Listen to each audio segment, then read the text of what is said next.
series. It's my pleasure tonight to introduce Ann Marie Linnabery. She's with the Lockport Historical Society, and she's going to speak to us on the Titanic tonight. And it's a program we've all been looking forward to for quite a while, so thank you very much, Ann Marie. Just got to grab my remote here. I almost forgot that. So,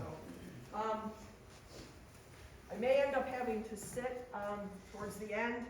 I have a bad knee, and I'm usually okay to start with, but then sometimes I have to sit back down again. So, well, as Nancy said, I am Ann Marie Linnabery. I'm actually from the Niagara County Historical Society in Lockport, and I've been doing this program for many, many years. In fact, I did this program, not this exact same program, but a similar program when I worked in Buffalo, and I have just sort of tweaked it and talked. There's some other information about Niagara County and people connected to Niagara County in this. I've been interested in the Titanic since I was a little girl. My grandmother grew up just outside of Halifax, Nova Scotia, and she was 14 years old when the Titanic sank. And of course, it was big news at that time, and some of you might be around 14 years old. Very impressionable age, and people were talking about it. That's of course where they brought the bodies that were recovered. They brought them into Halifax, and so she would tell me these stories when I was a little girl, and that's actually the first time I ever heard about it. And so I've always been, very interested in the Titanic, and so I'm glad that I was able to, pull these programs together and tell you a little bit more about some of the local connections to the Titanic. So we'll start with just the building of the Titanic.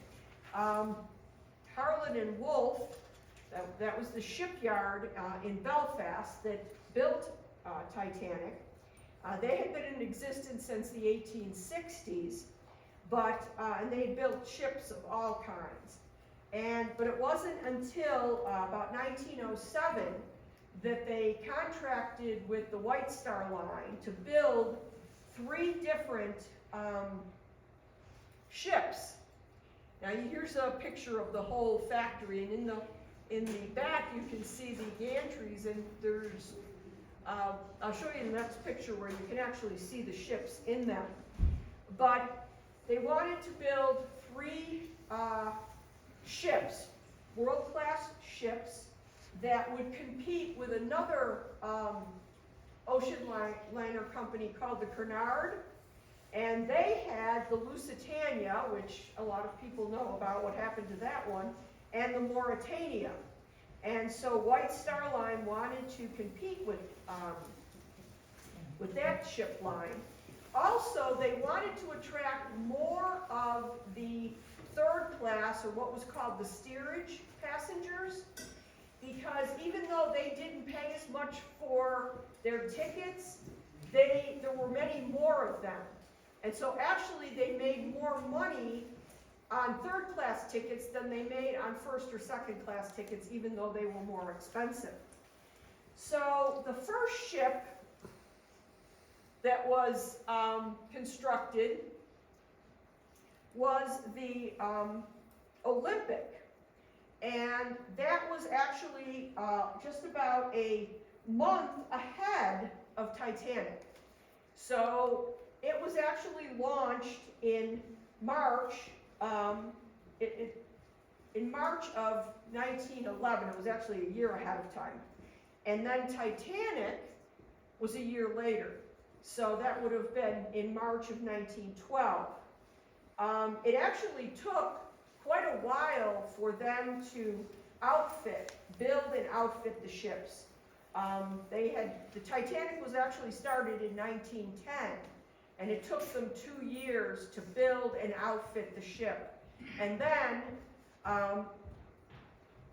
it arrived in Southampton, which was their port of call. We'll get to that in just a minute. But in this picture, you can see the Olympic is on the left.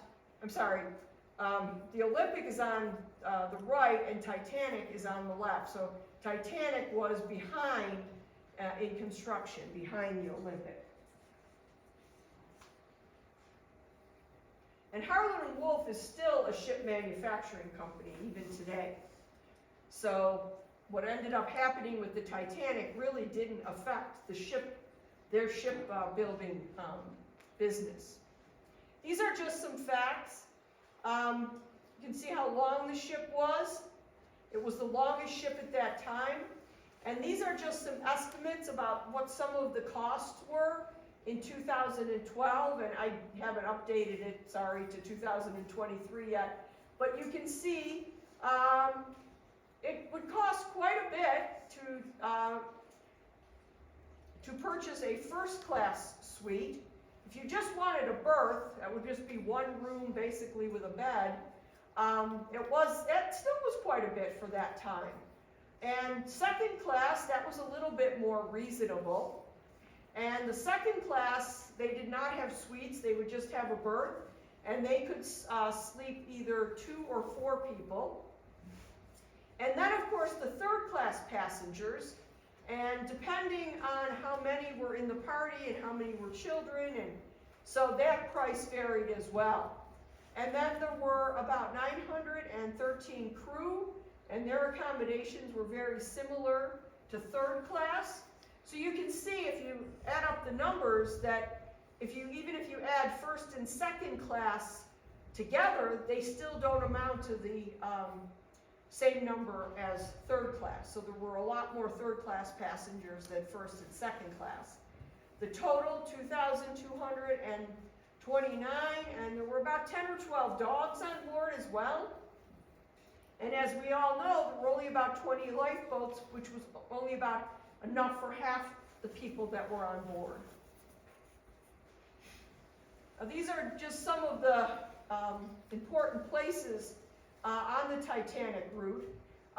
Actually, Belfast is not on this map, it should be, but it's in Northern Ireland, and so where it says Cobh, which was the Irish word, is the Irish word for Queenstown, so it's just north of there, Northern Ireland. So it actually started life in Belfast, in Northern Ireland, and then it sailed to Southampton, and that's where the passengers got on, at Southampton.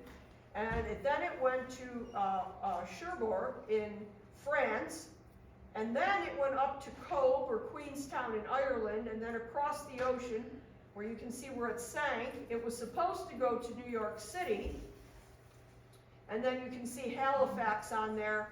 As I mentioned earlier, that's where they brought the bodies. So, Titanic left Southampton at noon on April 10th, 1912. So, in just less than a month, it will be the 111th anniversary of the sailing. It was carrying 923 passengers. Most of those passengers were steerage passengers. There were quite a few Americans that were returning from what they called holiday in Europe or in England. There were also English passengers coming to the United States. So it was a great variety of people. And then, after it left Cherbourg, it went to the 274 more passengers were picked up there, and most of them were from continental Europe. People from Eastern Europe, there were quite a few Eastern Europeans that were there, that were on the ship.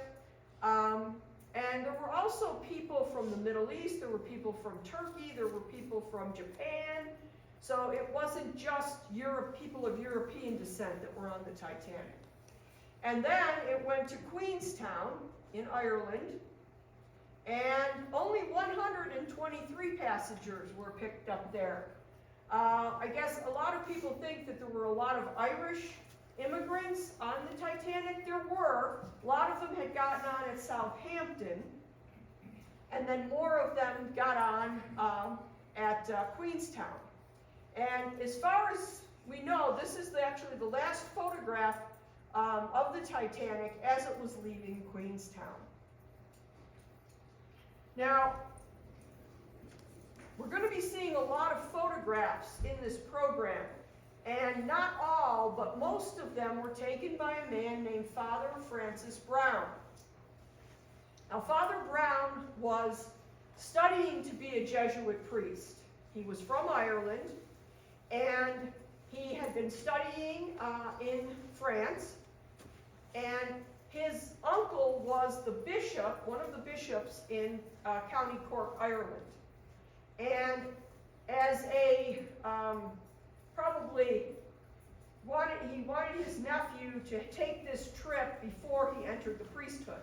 So he paid for him to get on board the Titanic and then take it to Queenstown and then get off.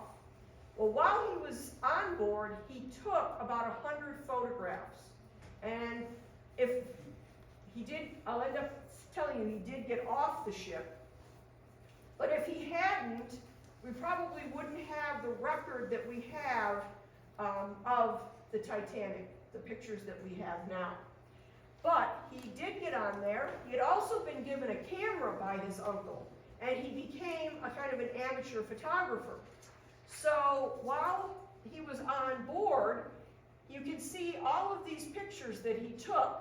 He took pictures, in this picture, he had already been off the ship, but these are people that were, this was at Cove, the one up on the top right, getting on, they had like a small transport ship that took them out to the Titanic because their harbor wasn't deep enough for the Titanic. So he took those pictures, he took pictures of people on board. This was a lifeboat drill down there in the corner. So, and he took pictures from all different classes, and just, he had access to the whole ship, basically. And he spent most of his time on board taking photographs. So this is how you can see all these different, these are first class accommodations. These are pictures he took. The gymnasium, you can see they had sitting rooms. Down here in the corner, you can see there's a boy playing with a top. That scene was actually recreated in the movie Titanic. And then this is one of the promenade decks that the first class passengers had. These are a couple pictures of the dining rooms. The first class passengers actually had 3 dining rooms to choose from. And this is a menu from actually the last day that the Titanic sailed on April 14th. This was the day that it hit the iceberg later in the day. And you can see the luncheon menu, and you can see what the people were eating at that time. And the first class passengers had a menu for every meal of the day. So they got a new menu with every meal. And each of the classes were fed with food that they would have been familiar with. So obviously the first class passengers would have been eating things that maybe we wouldn't have, and certainly not the steerage passengers. Now, Edward Austin Kent, he was an architect from Buffalo, and he had been traveling in Europe, and he was on his way back to Buffalo. Now, Edward Kent, he was actually born in Maine in 1858, and his family had a store in Buffalo. It was the Flint and Kent store. I don't know if anybody remembers that. My mother used to talk about that store a lot. But he had studied in Paris as a young man, and then he would go to Europe periodically to study architectural structures there, to see, get some more ideas and see how things were being done in Europe. And so he was on his way back. And he had a first class cabin, just a berth. He did not have a suite. But he had attached himself to a group of passengers that, again, first class passengers. One of them was Archie Gracie, who was Theodore Roosevelt's cousin. It was one of his cousins, and there were a couple of other people in his group. One of them was a woman named Helen Churchill Candy, Mrs. Candy. And for some reason, Mrs. Candy was convinced that she was not going to survive. So at the time of the sinking, she did not want to get into a lifeboat, but he made her get into a lifeboat. And she actually gave him a locket and also a silver flask that had belonged to her father.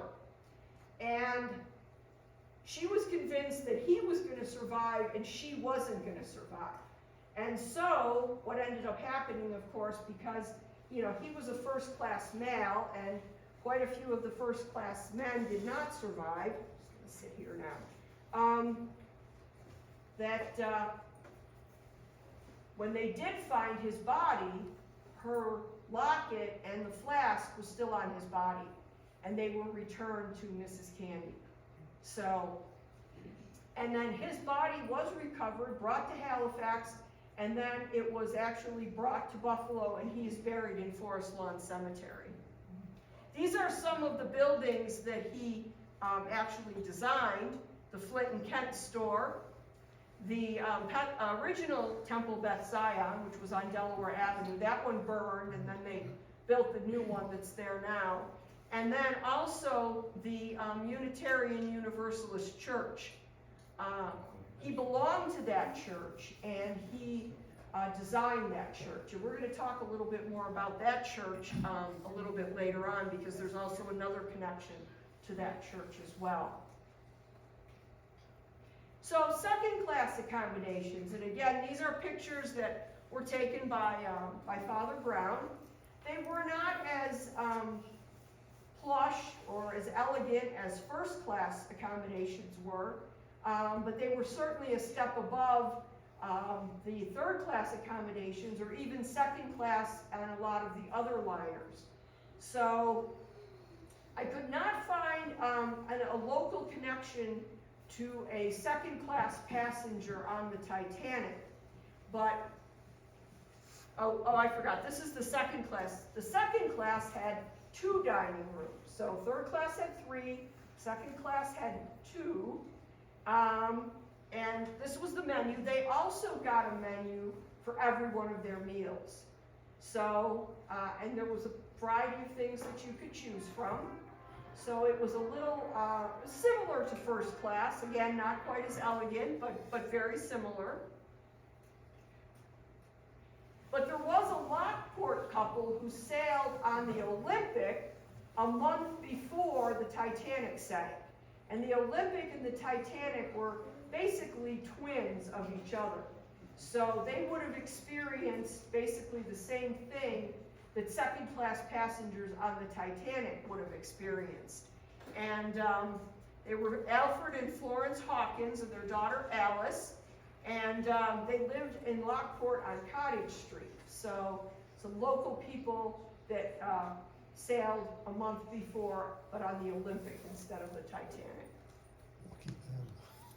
Now, third-class accommodations were much different. Most of the third-class accommodations, the berths, the rooms, had 4 beds. So you may end up with people you don't know. And they separated the men and the women. So even if you were traveling as a family, say you mother, father, and just say you had 5 children.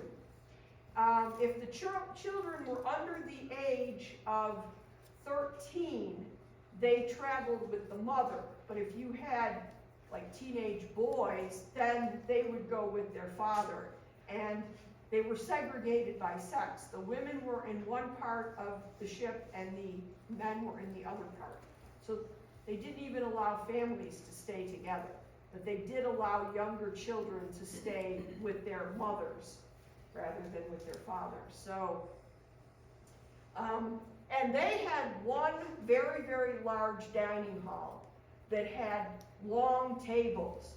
So once again, you would probably be sitting with someone that you didn't know, maybe someone who did not speak your language.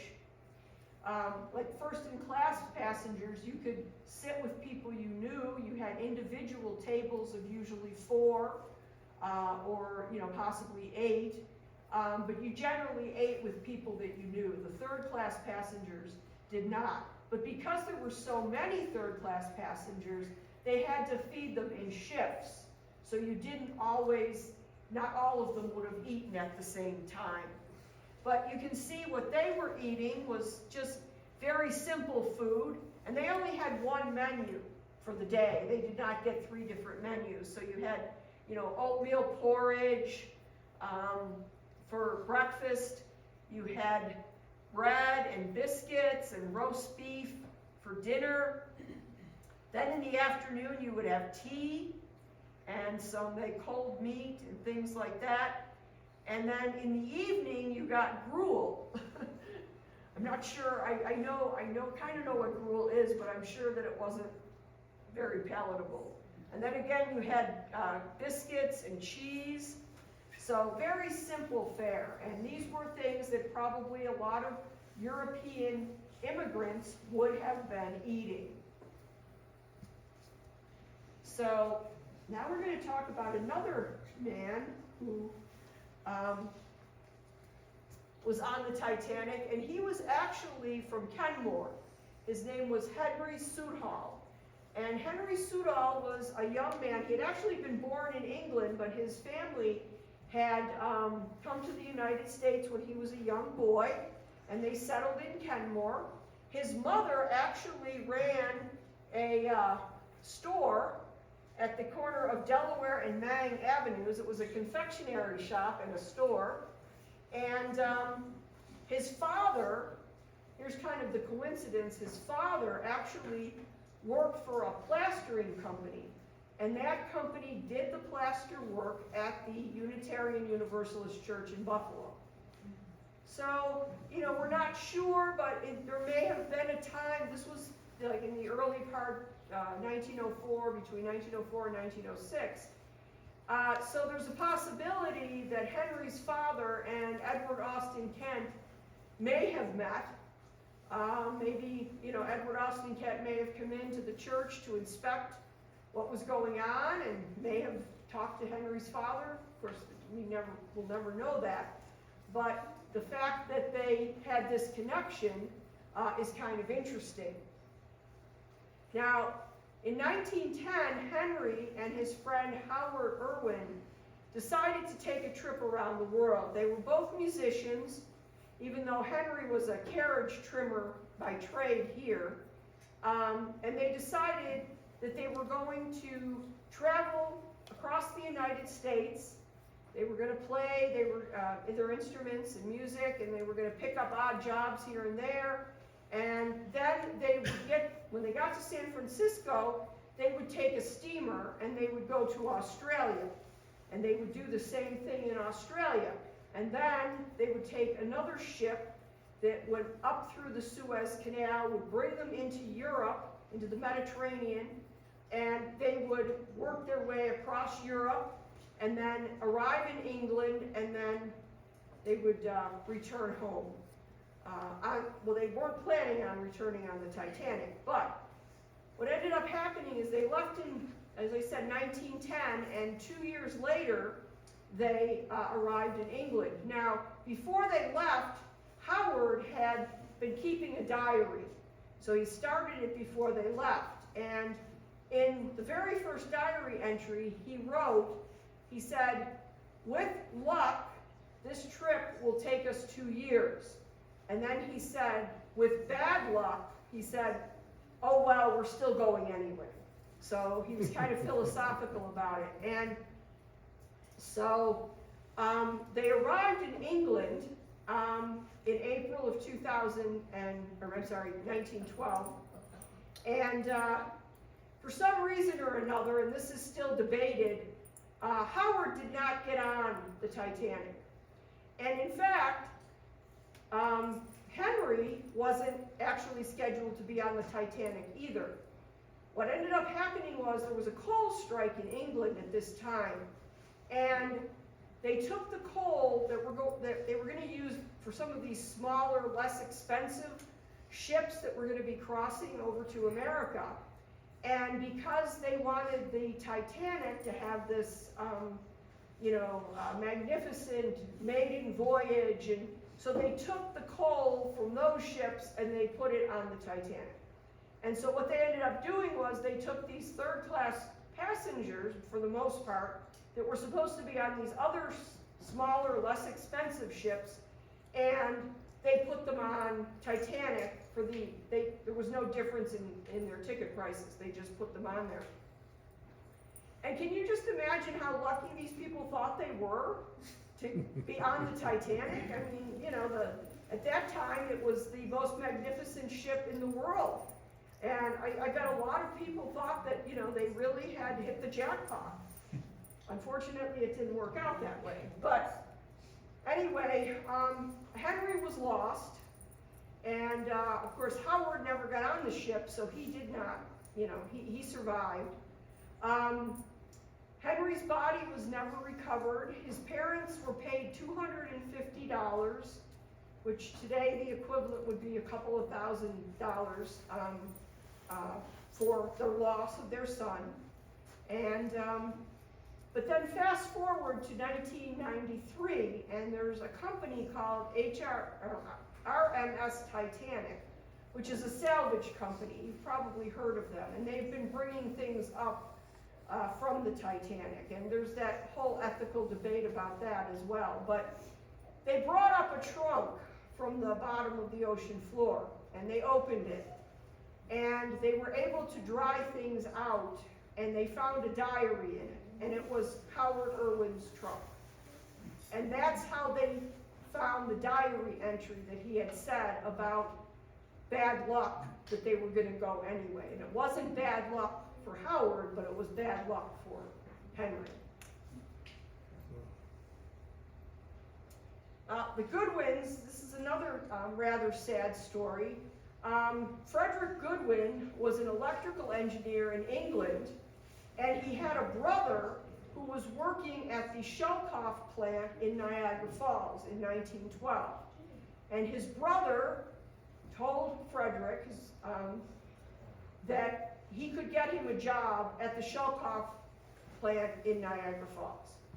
So Frederick and his wife and they actually had 6 children. Let's see, 6 children. The youngest one is not in this picture. So the youngest one was just a baby. This was picture was taken before he was born. So the same situation that happened to Henry Soudal also happened to them. They were booked on another steamer to go to America, and they were bumped off of it, and they were put on Titanic. And again, I'm sure that they thought that, they had been very lucky for that to have happened. So, unfortunately, they were all lost. This is the Shelkoff plant that was being built. It was built between 1907 and 1912 in Niagara Falls, and this is the plant that Frederick Goodwin was planning to work at.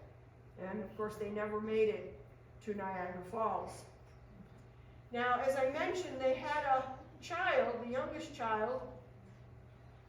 The youngest child's name was Sidney, baby Sidney.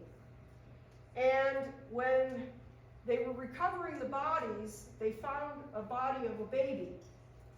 And they could tell from the clothing that the baby was wearing. Of course, babies have no identification on them, so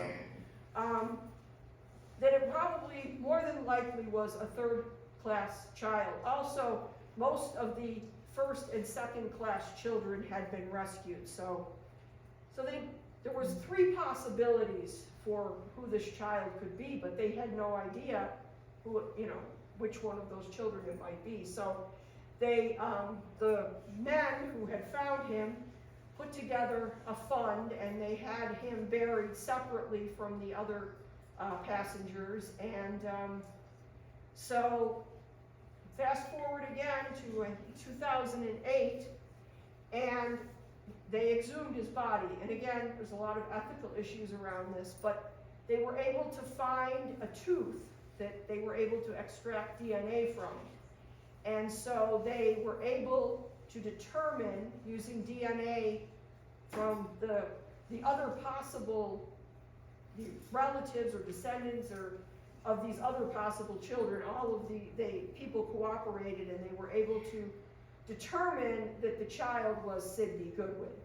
And so this is the stone that they had that is in Nova Scotia, at the cemetery in Nova Scotia, erected to the memory of an unknown child whose remains were recovered after the disaster to the Titanic, April 15th, 1912.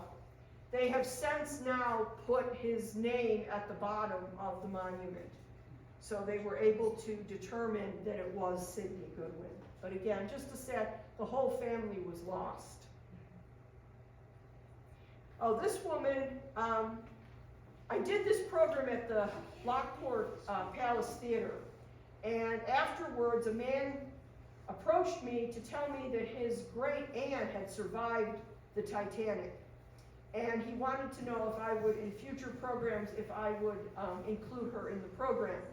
And May Elizabeth Howard, she boarded at Southampton, and she was going to visit her sister in Albion.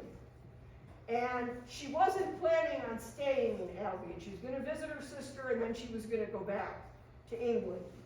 Well, after this experience that she had, she didn't go back to England. She stayed here, and she ended up becoming a nanny to a rather wealthy family in Albion. And so she ended up spending the rest of her life in Albion. Now she, according to her memoir, and from what they can figure, she was either in collapsible lifeboat, C, and this is either B or D. They had the lifeboats that were, I'll say, solid lifeboats, but then they had some that these were more or less made out of like canvas, and so they probably weren't obviously as waterproof or as sturdy as the other lifeboats were. But she did survive, and as I said, she ended up staying in Albion. Okay, there we go. Now, after the sinking, the ship that came to their rescue, and it was too late, of course, was the Carpathia. And this photograph was taken from the Carpathia. And they believe that this is the iceberg that the Titanic hit, because if you can see, there's kind of like a dark line going right across the middle of the iceberg. It would have been red, although it's a black and white photo, so you can't really tell, but this is why they think that that was the iceberg. Of course, as we know, that it hit at 11:40 p.m. on April 14th, and then it sank 2 hours and 40 minutes later at 2:20 in the morning. Now, two men that really could be considered heroes on the Titanic were Jack Phillips, the senior radio operator, and Harold Bride, who was the junior radio operator. And Jack Phillips actually ended up staying in the radio room until the very end. And Harold Bride did leave before Jack Phillips, and he was actually able to get on one of the overturned lifeboats. Now, in the movie Titanic, they don't show this, but if any of you have seen the movie A Night to Remember, there's this, at the end, after the ship is sunk, there's an overturned lifeboat that a group of men are standing on the keel of the lifeboat. And Harold Bride ended up being one of those men. And so he survived and he was rescued. Eventually they got into other boats, but initially, right after the sinking, they were on this overturned boat, and they were standing on the keel of it. So Jack Phillips was lost, but Harold Bride did survive. And this is the radio room, this is one of the photographs that Father Brown took. I forgot to mention, you know, Father Brown, I should have told you the rest of the story. What ended up happening was he befriended an American couple on the Titanic, and he had wired his uncle, the bishop. The couple had invited him to travel to New York with them on Titanic, and then they would pay his passage back to Ireland. So he wired his uncle and asked him if he could do this. And the uncle wired back, and they said it was in all capital letters, "Get off that boat." So he got off. He obeyed his uncle and he got off. So he got off with his camera and his film. And so, of course, after it sank, he knew what he had. The only problem was that developing film at that time was very expensive. So he only developed about a dozen pictures from the 100 that he took. Now, Kodak Film supplied him with a lifetime of film. They did not supply him with a lifetime of development of the film. So, but he ended up actually living into his 80s, and he did end up traveling all over the world and taking photographs. So he became something of a, not exactly professional photographer, but something above an amateur. And so he died, I believe, back in the 1950s. And in the 1980s, just about the same time that Robert Ballard found the Titanic, another Jesuit priest was looking through some things at the Jesuit headquarters in Dublin, and he came across this box. And it turned out to be all of the negatives from Father Brown's Titanic voyage. And so they published, this particular priest got the funding, and they published these photographs in a book. It's called Father Brown's Titanic Album. So, but just it was a coincidence that the Titanic was found at just about the same time that these photographs were found. And then they used this photo to recreate the radio room in the movie Titanic. Now, we'll just look at some of the distress calls. At that time, the distress call that was used was CQD, which I'm not exactly sure why those letters were chosen, but that was the distress call. And the Titanic's initials were MGY. So, excuse me, they started sending them, and they've sent them over and over again. And you can see some of the messages: "Come at once, we've struck a bird." And then at 12:45, they decided to try out the new distress code, which was SOS. It was just starting to be used at that time, but most ships still weren't using it. So they thought, well, we'll try it. But they only used it that one time. So, and then as you can see, we're putting the women and children off in the boats. Come as quickly as possible. The engine room is filling up. And then 2:17 a.m., the last signal was CQD.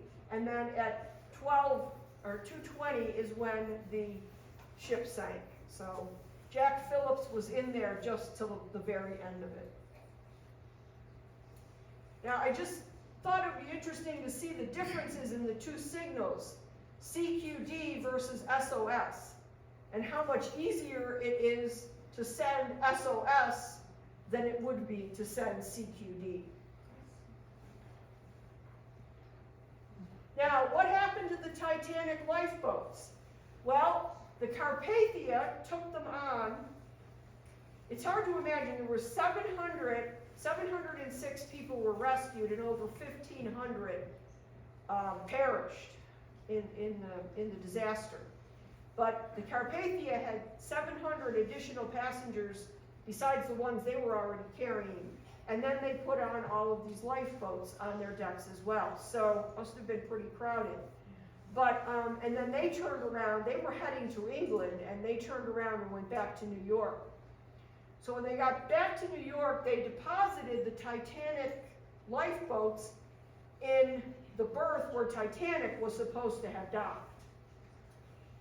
And then the boats disappeared. So apparently White Star took them back on another ship. And White Star claimed that they had destroyed them all. But other people came forward to say that they were told to paint over Titanic's name and put in a different ship's name, and so these lifeboats were used again by White Star. So,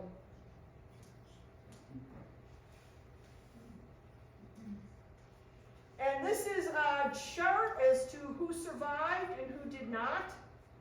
So we'll start at the bottom and work up. All first class and all second class children were saved. Almost all first class women were saved. There were those few women like Mrs. Isidore Strauss who refused to leave her husband. There were a couple of women who would not leave their husbands. Second class, the second class crew and women crew and, the women crew and the second class women passengers, their survival rate was about the same. And of course, at that time, women and children first, so they tried to get as many women, including crew members, onto the boats as possible. And then third class women, third class children, first class men. There were quite a few first class men who got on boats.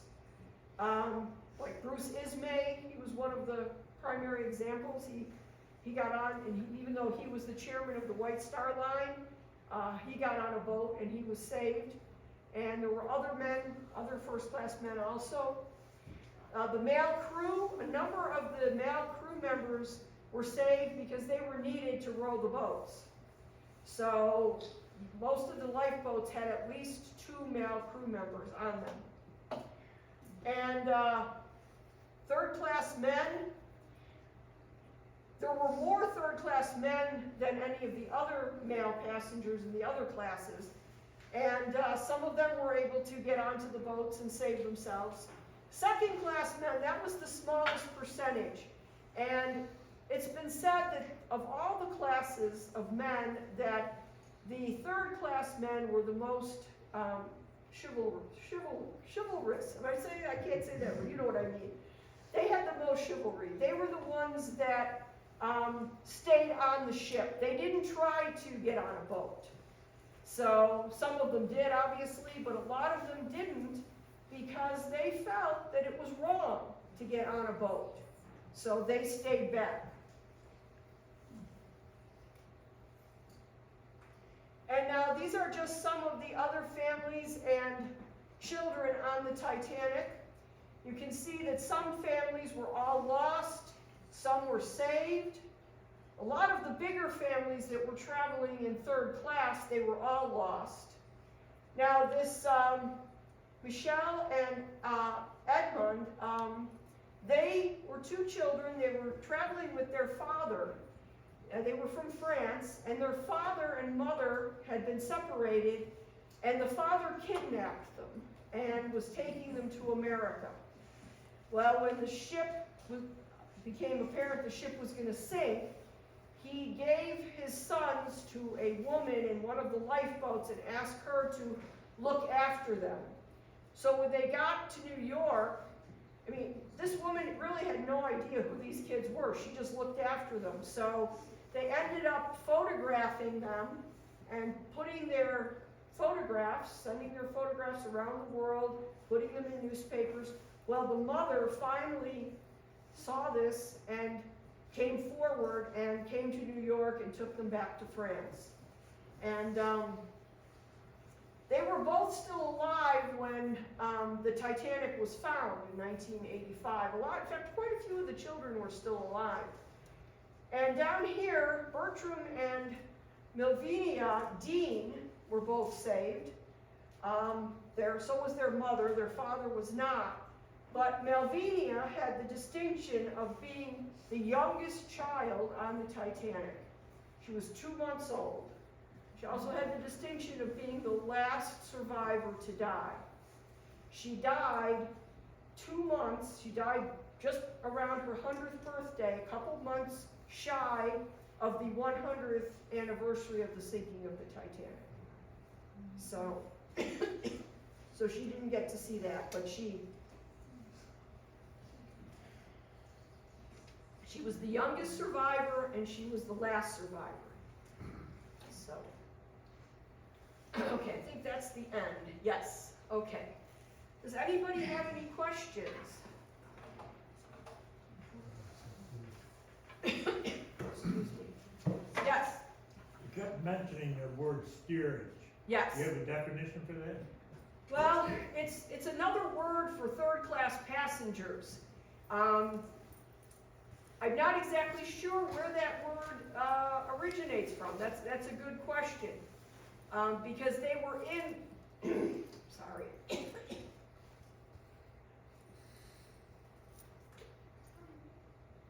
They were in the bottom of the ship. They were in the lower decks. First-class passenger cabins were all in the upper decks. Second class, they actually obviously would have been below the first-class passengers, but they still would have been higher on the ship. And the third-class passengers would have been down in, I think they said E deck, E and F deck, which were the lowest decks on the ship. So, but I'll check that out. But I don't know what the origin of the word is. I apologize. There were some old conversations with some elderly people that told us when I was a kid that it was the weight of these bodies on the lower part of the ship that helped them steer that ship.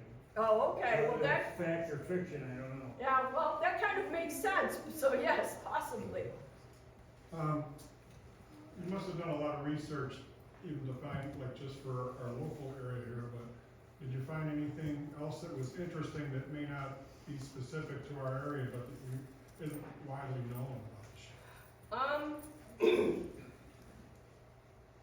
Well, just a lot of the stories that some of the passengers told of the chaos that was ensuing on deck and just the decisions that had to be made. I mean, I've tried to put myself in their place. You know, if it was me, you know, would I want to leave my husband? I mean, you know, you have to just kind of, I just can't even imagine being in a situation like that and then reading about what some of these passengers went through, like May Howard. She was so terrified after what happened that she refused to get on another ship ever. She wouldn't go back to England to visit her family or anything. So, I mean, chances are, of course, this wouldn't happen again. You know, there were other ships like, well, the Lusitania, which was, you know, torpedoed. So these other ships did sink. But just to read some of the accounts of the survivors and just how terrifying it was, I think that's something that just.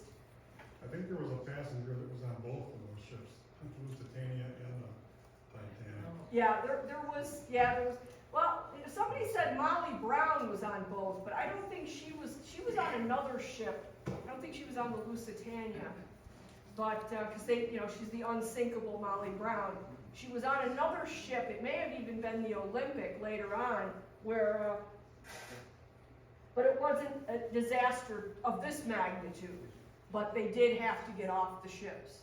So, I'm gonna. There's a hand in the back, and then I promise I'll get to you. Yes. She was on all 3 of those ships. Was she Molly Brown? Okay. And like, Good for you. Like, what's some of the names of the songs that were played on the Titanic? Well, that's also a matter of conjecture as well. at the time of the sinking, some people say that they were playing a song called Autumn, and others saying they heard them play Nearer My God to Thee. And there's different versions of Nearer My God to Thee. There's a British version, and then there's a version that's more popular here in America. And if you, the movie, the 1958, the Night to Remember, they play one version while the ship is sinking. That's the English version. And then in the movie Titanic, they play another version of Nearer My God to Thee, which supposedly is more the American version. So, but there were people that survived that said they don't remember hearing either of those versions. So, somebody said they were playing Alexander's Ragtime Band, which would have been a very lively tune. So, but again, in both of the movies, and again in what some of the passengers were saying, that up until almost the very end, the musicians were trying to keep the atmosphere light and didn't want to try to make it worse than it already was, so they were trying to play tunes that were a little more cheerful, I'll say, until the very end when they apparently, I don't know the tune Autumn, but apparently that tune is also rather somber as well, like Nearer My God to Thee. So, okay? There is a good book, I can't think of the name of it offhand, that is all about the Titanic musicians. So if you might be able to get that at the library. I read it a few years ago, but it's about Wallace Hartley and the other musicians that were on the Titanic. So that might be something you might want to read. I have a coin from the Titanic. You have what? A coin. A coin Yeah. from the ship? Well, it's from Yep. 1912. Oh, okay. All right. That's great. My husband and I, when we were on our honeymoon, and this is back in the 90s, so this was before all of these big Titanic museums opened. There's Titanic museums now all over the world, but there was one in Springfield, Massachusetts that we went to. And we actually, you could buy the reproduction Titanic china and things like that. And so we have some cocoa cups that say White Star on them, but I don't have anything, original or even from 1912, so. But that's great that you have that. So you're a big Titanic fan, huh? Yep. My grandson had a person on the Titanic. Do you remember the person's name?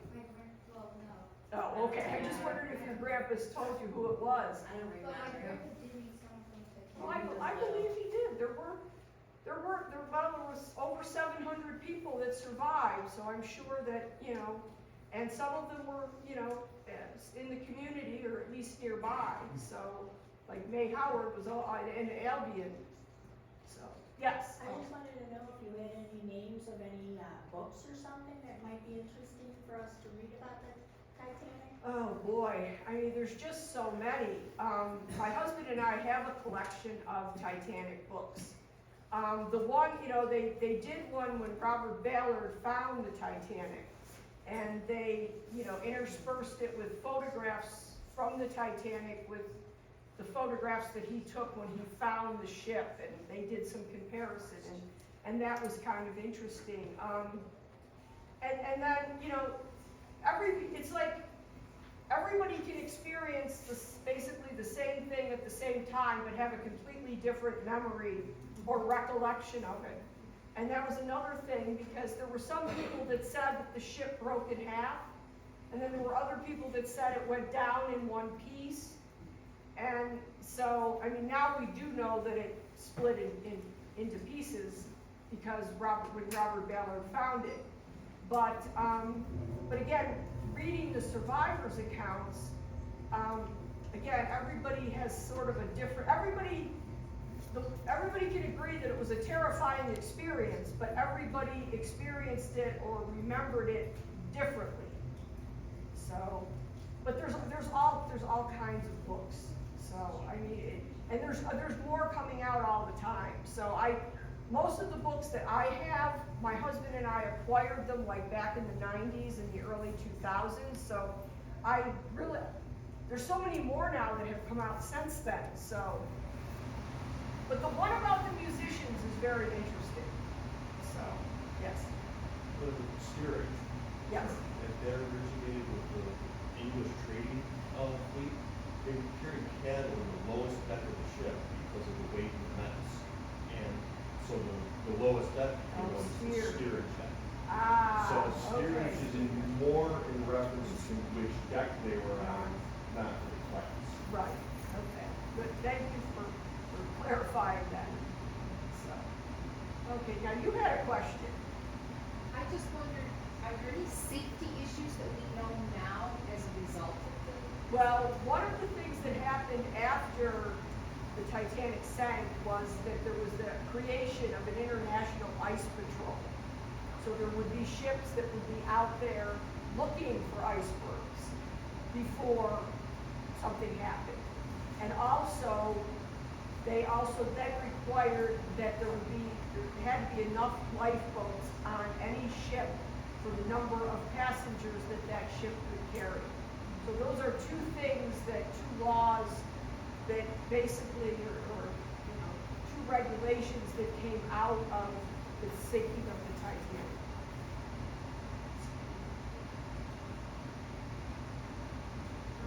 Yes? Is the White Star Line still in business?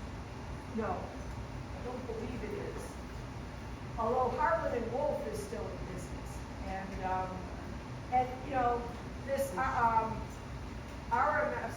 RMS Titanic now owns the rights to not only salvage things, but they also reproduce a lot of Titanic, like I said, some of the chinaware and different things that you can purchase that are replicas of what was on the Titanic. So, it's kind of a big business too now. And a lot of these Titanic museums, there's a huge one in Belfast that just recently opened. I have not been there. It actually opened about the time of the 100th anniversary. I've been to Ireland, but that was before they had this museum, so I didn't get there. There's a big one in Kentucky. So they're all over the place now, it seems like, and so, I guess people are capitalizing on it, which again, you get into ethical issues if people should be making money off of this tragedy. But, people like to go to these places and they like to purchase these things. And so,